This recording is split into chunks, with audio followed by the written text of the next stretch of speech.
त्र्यम्बकं यजामहे सुगन्धिं पुष्टिवर्धनम् उर्वारुकमिव बन्धनात् मृत्योर्मुक्षीयमामृतात्। नमस्कार, स्वागत है आपका एक बार फिर से हमारे चैनल नीलम ज्ञानवाणी में। महामृत्युंजय मंत्र आप सभी ने कभी न कभी बोला या सुना जरूर होगा। यह मंत्र भगवान शिव का सर्वश्रेष्ठ मंत्र माना जाता है। ऐसा माना जाता है कि इस मंत्र के जाप करने मात्र से मृत्यु भी दूर भाग जाती है।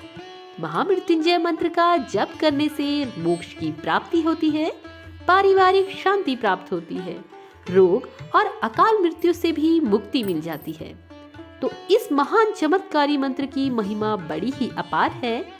आज के वीडियो में हम जानेंगे कि महामृत्युंजय मंत्र की रचना कैसे हुई, किसने की और इस महान महामृत्युंजय मंत्र की शक्ति के बारे में। तो आइए सबसे पहले जानते हैं कि महामृत्युंजय मंत्र की रचना कैसे हुई। शिवजी के अनन्य भक्त मार्कंड ऋषि संतानहीन होने के कारण बहुत दुखी थे। विधाता ने उन्हें संतान योग नहीं दिया था। मार्कंड ऋषि ने सोचा कि महादेव जी संसार के सारे विधि विधान को बदल सकते हैं, तो क्यों ना मैं भोलेनाथ जी को प्रसन्न करके विधि का यह विधान बदलवा सकूं। मार्कंड ऋषि ने घोर तपस्या करना आरंभ कर दिया। भोलेनाथ जी मार्कंड ऋषि के तप का कारण जानते थे, इसलिए उन्होंने उन्हें शीघ्र ही दर्शन नहीं दिए।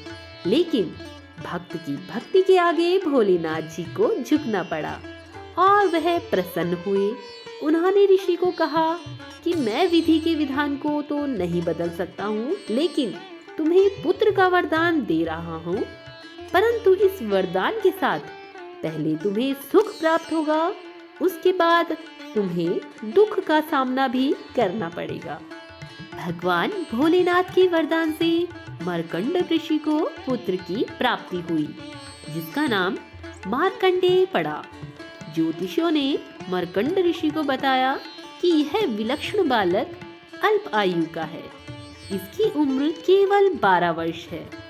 ऋषि का सुख दुख में बदल गया।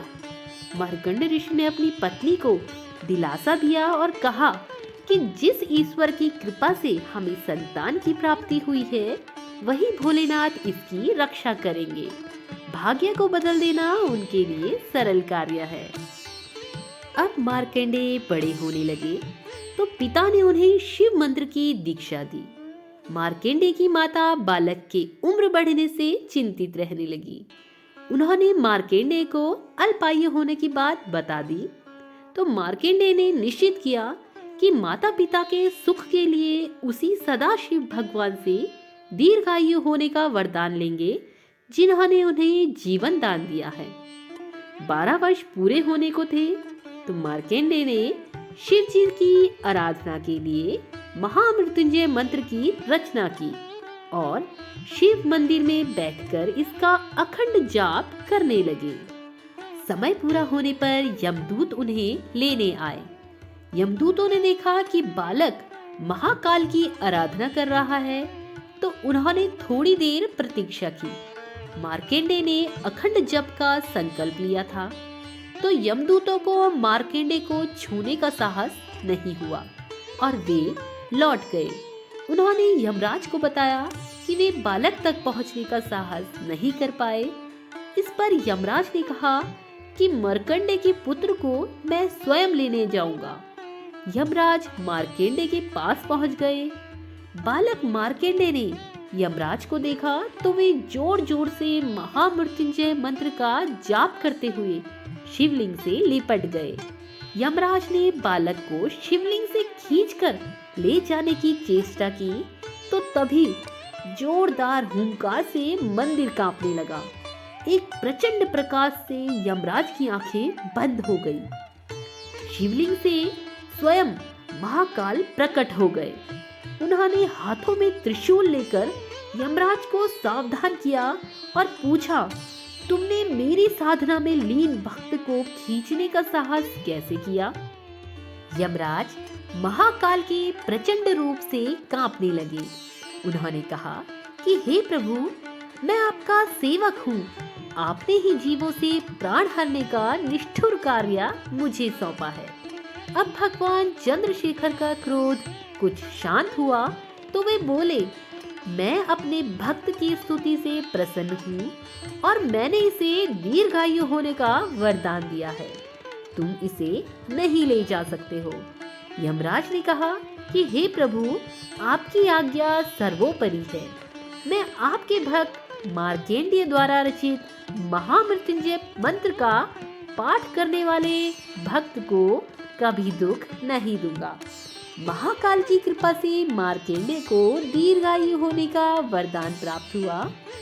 उनके द्वारा रचित महामृत्युंजय मंत्र काल को भी परास्त कर सकता है। तो ये थी महामृत्युंजय मंत्र के जप की महिमा, इसकी शक्ति और इसकी रचना के विषय में कुछ जानकारी। आशा है जानकारी आपको पसंद आई होगी। इस जानकारी को अपने मित्रों, अपने सगे संबंधियों के साथ अधिक से अधिक शेयर अवश्य करें और वीडियो को लाइक करना बिल्कुल ना भूलिएगा। साथ ही आपसे निवेदन है कि कमेंट बॉक्स में ओम नमः शिवाय अवश्य लिखिए। भगवान भोलेनाथ जी का आशीर्वाद आप सभी पे बना रहे, ऐसी हम भगवान से प्रार्थना करते हैं। तो मिलते हैं अपने नए वीडियो में नई जानकारी के साथ। तब तक के लिए नमस्कार।